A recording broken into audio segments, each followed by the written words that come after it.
የዘንድሮ ተማሪ ፓርት 2 አጥብና ግባ እያየው አሁን ግባ አፈር ብላ በዚህ ነው መንገር ደምልካ እናውጣ ካንድ ቤት ሁለት ልጅ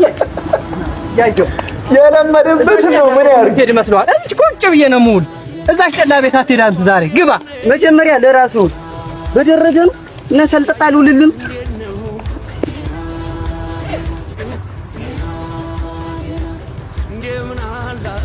ረረሶዮ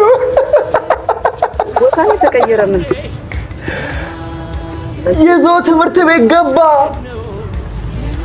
ሰው ደብተር ይዛል እሱ ጠላና ብርጭቆ ይዞ እዚህ ደቅ ብሎ ሊጨብስ ነው በቃ አንቺ ነሽ ያወቅሽበት ብራዘር ሳታንዴውኔ አሁንም ጋሻ እንዴት ነው ኧረ ይመችሽ ብራዳ